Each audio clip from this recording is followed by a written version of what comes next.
Salut les amis, salut YouTube. Petite vidéo du jour où j'ai plein de choses à raconter. Et comme d'hab, hein, je sais pas par quel bout je vais y prendre. Mais bon, c'est quand même positif. Et j'ai l'impression d'être une machine à résilier en fait. C'est ça. Une machine à résilier, une machine à trouver des idées pour dépasser et encore dépasser et encore dépasser. Et donc je suis assez contente de ma connerie là parce que donc avec mon problème de calage et de dents, et ben comment dire, là avec ce qui s'est passé cette nuit, je prends conscience que c'est pas rien en fait ce qui est en train de m'arriver et que réellement je suis en train de faire un effondrement au niveau du palais mou de ce côté.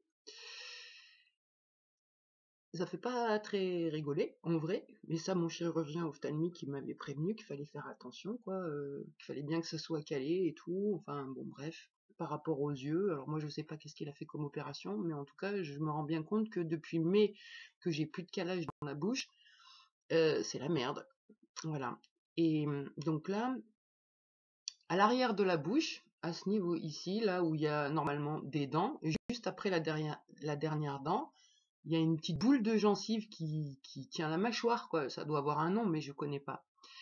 Et donc de ce côté, il me reste une dent au fond, donc il y a la petite boule normale. Et là, comme il n'y a plus rien, et ben depuis le mois de mai, la petite boule, et puis le fait d'avoir arraché la dent, et puis enlevé le petit bidule, l'objet non identifié, d'y avoir charcuté à l'intérieur et tout, la petite boule qui était là, elle s'est diminuée, et elle descendait, ce qui me faisait très très mal ici, et un problème au niveau du palais mou qui était rouge et abîmé, rouge vif, quoi, enfin voilà. Et ça, donc, je l'ai montré à la dentiste, et je lui avais dit qu'il me faut un calage vite, et elle avait dit, non, non, il faudrait aller au CHU pour faire des examens, non, non, non. Enfin voilà, elle esquivait le truc parce qu'elle voulait pas prendre en compte que c'est parce que j'étais pas calée et qu'en plus elle m'avait déstabilisé cette dent. Enfin bref. Et donc là, comme ces jours-ci, j'étais quand même bien en PLS et que son appareil, eh ben, il touche pas de ce côté et il est bancal, il fait que bouger, donc du coup, je peux pas caler ma bouche. J'avais vu sur internet que les personnes qui se déguisent, qui font les, ah, je sais plus comment ça s'appelle, les cosplay ou je sais pas quoi, enfin bref. Oui, je suis pas à la mode, mais c'est pas grave. Ceux qui se déguisent, eh ben, ils utilisent une espèce de matière pour faire des fausses dents de vampire ou ce genre de choses, quoi. Et donc j'ai acheté ça. Donc ça vaut pas très très cher, hein, vraiment. Et le résultat est hallucinant. Enfin hallucinant. Bien sûr que je pourrais pas faire un dentier ou des dents sur du long terme. Mais par contre, voilà, je trouve ça super cool. Je sais pas si on va le voir comme il faut. Donc c'est assez solide. J'ai pu prendre, donc je me suis fait un moule, etc. Et franchement, je l'ai fait à l'arrache hier soir. Hein. Mais à l'arrache, je voulais voir c'était quoi ce produit, comment ça marche. Et puis du coup, bah, je l'ai trouvé assez confortable. Donc j'ai passé la nuit avec. Alors que normalement, je passe la nuit avec l'appareil. Et le matin, je me réveille, j'ai mal, mais j'ai mal. Et ben là, ce matin, avec ça, alors j'ai pas du tout mal comme hier, j'ai quand même mal, hein, mais vachement moins. Et je sens déjà qu'il y a une amélioration au niveau de là.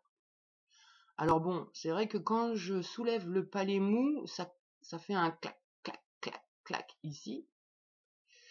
Mais j'ai espoir que avec ça, aujourd'hui, je vais essayer vraiment de faire un truc cool. J'ai de l'alginate, normalement, je devrais pouvoir prendre une empreinte, faire ça bien, quoi. Pas à l'arrache comme j'ai fait hier soir. Et je me dis, ça va peut-être pouvoir m'aider à patienter, que les experts voient ce qu'il y a à voir et tout. Donc là, déjà, ça me soulage un peu parce que vraiment, la douleur et puis la sensation de s'effondrer, enfin que tout s'effondre dans le corps, c'est pas cool. Et là, je retrouve une sensation rassurante. Enfin voilà, je sais pas quel terme utiliser. Donc du coup, ben voilà, je suis assez contente de cette trouvaille qui va pouvoir m'aider.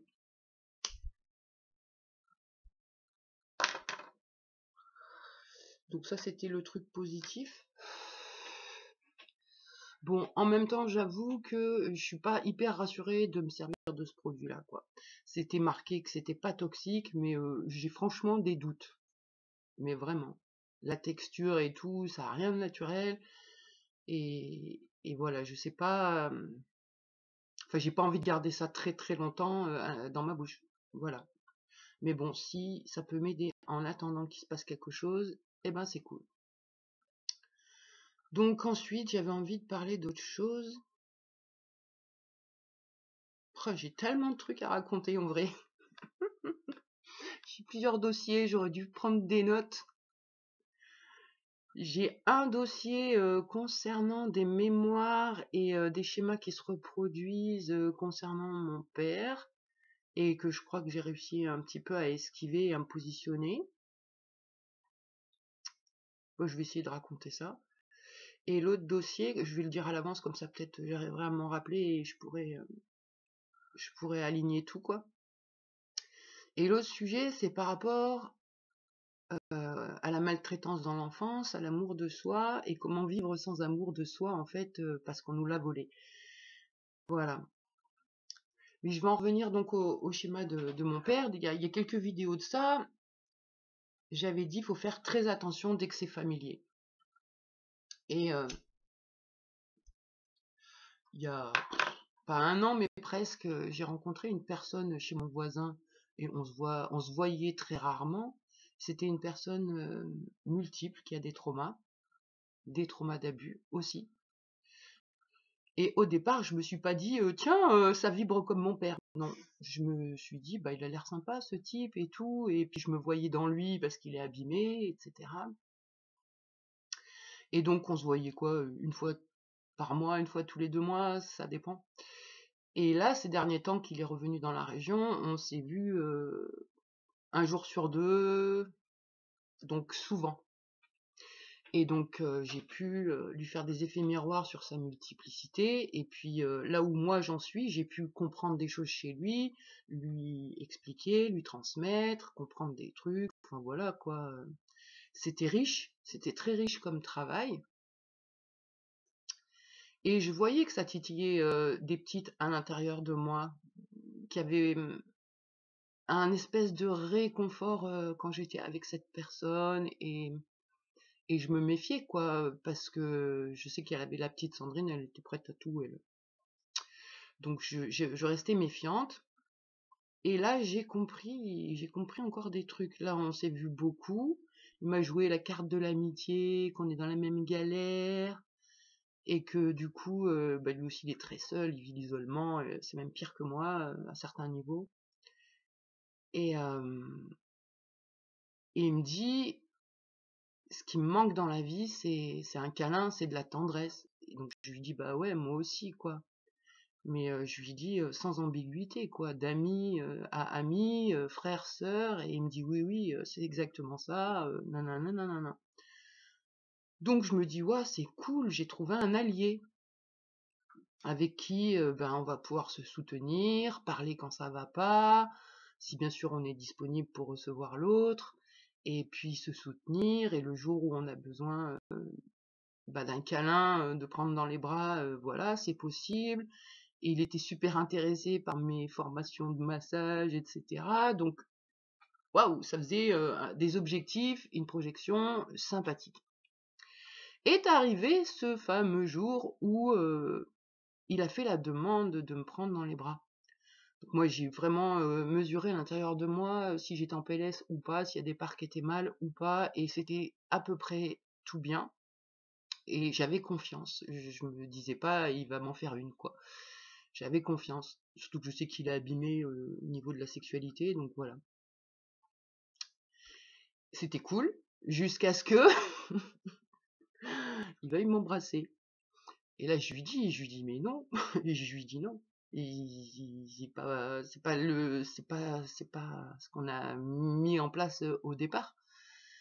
Donc ça part pas trop en vrille, il est cool, il respecte, il s'en va.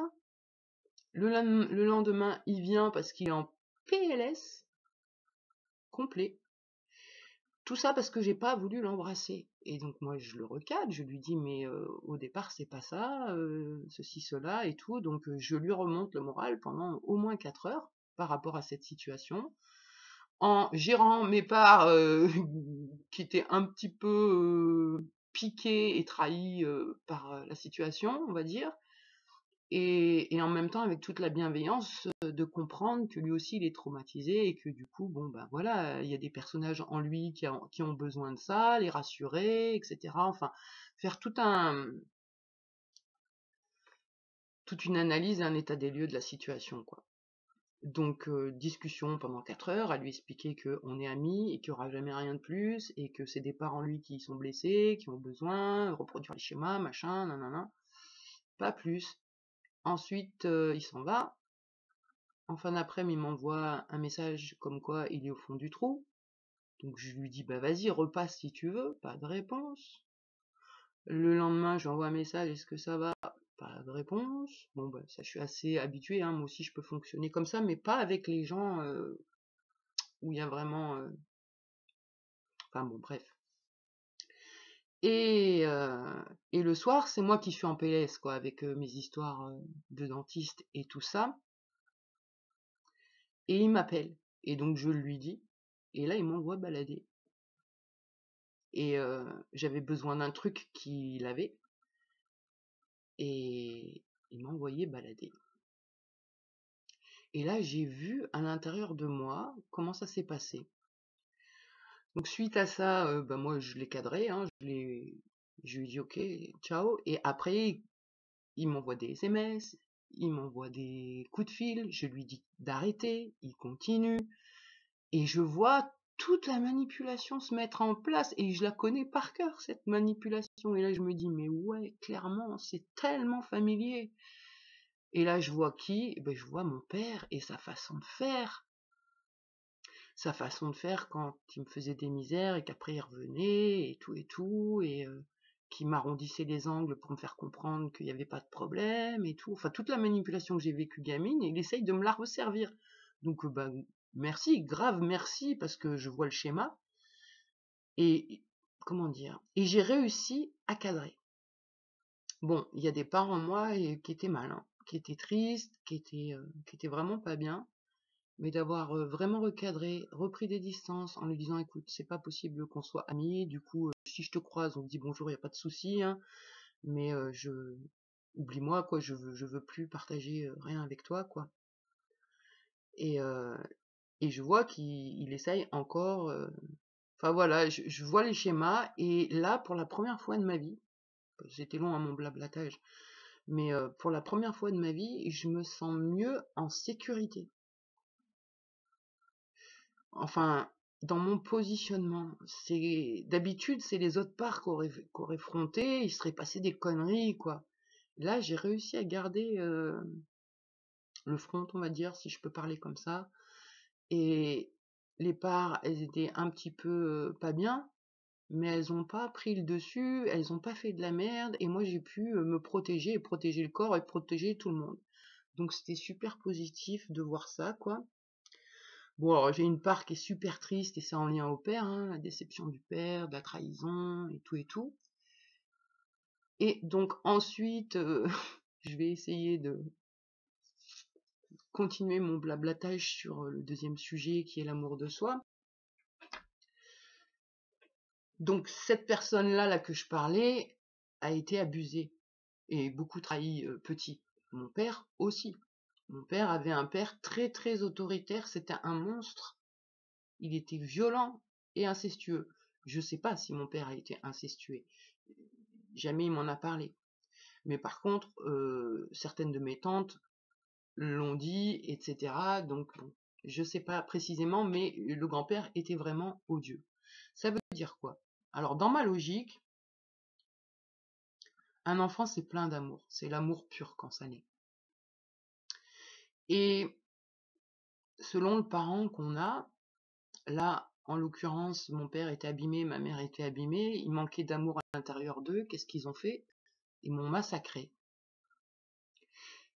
Mais l'enfant, il aime quand même, il aime toujours, même s'il se fait massacrer. Et quelque part, je pense que ça vient combler le manque d'amour qu'ils ont vécu dans leur enfance. Donc, que ce soit mon père ou ma mère, ils ont manqué beaucoup d'amour, ils ont vécu des choses difficiles dans leur enfance. Inconsciemment, pour récupérer l'amour, ils sont massacrés moi. Et moi, là, du coup, je manque d'amour de moi-même. Et étant donné qu'on m'a massacré et qu'à chaque fois que j'ai essayé de faire quelque chose, on m'a brisé, brisé, brisé, au bout d'un moment, ça veut dire quoi? Ça veut dire que je ne suis pas aimable, que je ne mérite pas, que je ne suis pas une bonne personne.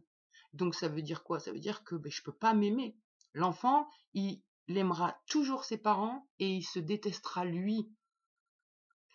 Donc ça veut dire quoi? Ça veut dire que après, c'est très très dur de vivre sans amour de soi, parce que avec l'amour, tout est possible. L'amour, c'est l'énergie vraiment universelle. Quand on est en amour, tout est fluide et les choses se font naturellement sans effort. Sauf que quand on n'a pas d'amour, qu'on n'a pas d'énergie, le moindre truc, c'est hyper laborieux, hyper difficile. Et en plus, comme on n'y arrive pas, après, on culpabilise qu'on est nul et qu'on n'y arrive pas et qu'on mérite pas, et etc., etc. Et c'est la boucle infernale. C'est le chat qui se mord la queue, le serpent qui se mord la queue, et, et on n'en sort pas. Et moi, j'ai pu voir ces schémas aussi de destruction et d'essayer de mettre de l'énergie pour s'en sortir et voir que il y en a pas forcément. Et puis du coup, s'il y a quelqu'un dehors, sur l'extérieur, qui donne de l'amour et qui montre qu'on est quelqu'un d'aimable et de confiance, ça nourrit un peu en amour. Mais si la personne disparaît, ça disparaît aussi. Donc c'est hyper important de faire ses fondations soi-même. L'amour que je suis au départ a été massacré, on me l'a volé. Enfin, ça, c'est mes croyances, du coup, parce que je suis quand même l'essence de moi. Mais au niveau du mental, les pensées, tout ça, tout ce qui a été structuré, eh ben, ça manque d'amour, quoi. Et tout au long de ma vie, j'ai essayé de faire des choses, des rituels, par amour pour moi, pour essayer de m'en sortir, etc. Et des fois, c'était laborieux, et des fois, j'y arrivais pas, et des fois, je passais en phase de destruction totale. Et là, je vois quelque part que plus je prends soin de moi, et mieux ça va. Et même là, avec ces histoires de dentistes qui me terrifient, qui terrifient plein de parts, que ça met en PLS plein de trucs à l'intérieur de moi, le fait de ne pas abandonner, parce que je pourrais très bien abandonner et dire bon, c'est pas grave, je vais me démerder avec mes petites billes là. Si j'abandonne, j'abandonne l'amour de moi. Et le fait de persévérer, même s'il y a la peur, même si je sais pas comment le dire, ça veut dire que je m'abandonne pas. Et donc ça veut dire que j'essaye de construire l'amour de moi que j'ai pas reçu. Et c'est dur de construire quelque chose qu'on connaît pas. Et ça veut dire quoi? Ça veut dire qu'il faut l'inventer.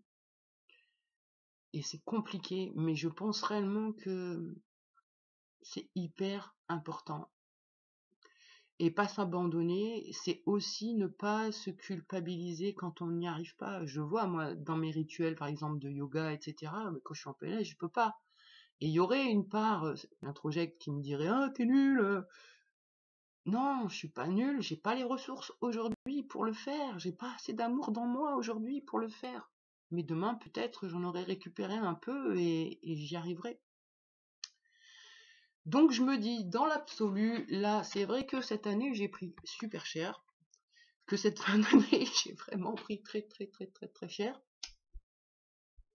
Mais que dans l'absolu, je pense que c'est le chemin pour la guérison, pour la résilience, à plein de niveaux.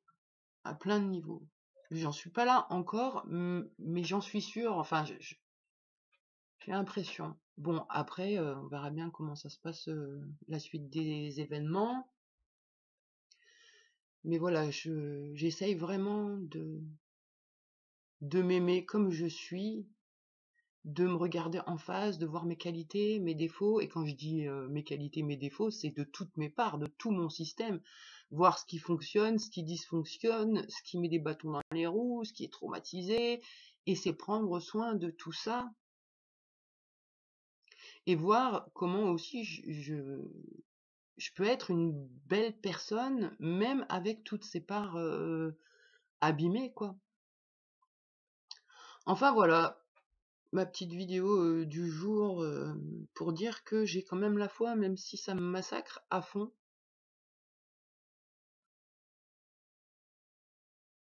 et que j'ai pas l'intention de m'abandonner. Et des fois, je me suis abandonnée parce que j'avais plus l'énergie, mais que j'ai compris quand même que c'est vital de s'aimer et qu'il vaut mieux s'aimer soi en premier.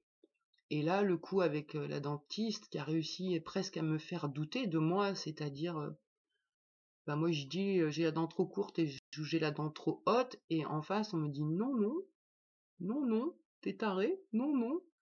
Et au bout d'un moment, presque tu doutes de toi-même. Mais ça, c'est aussi des schémas de l'enfance, quoi. Et, et je vois quand l'expert, là, même s'il était un peu con, il a dit que, bah oui, effectivement, la dent est trop haute et l'appareil est bancal. Oh, le soulagement! Le soulagement!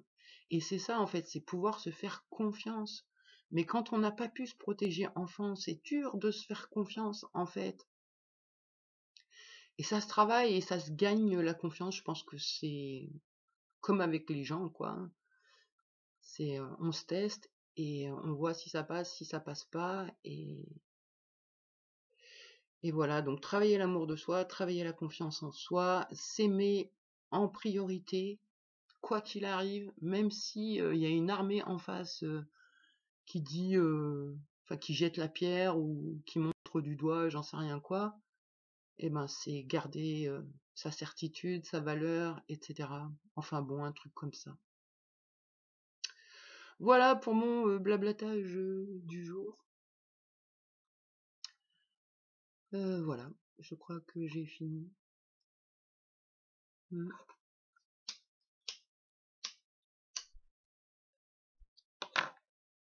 Donc ma mission du jour, ça va être essayer de me faire un bon calage,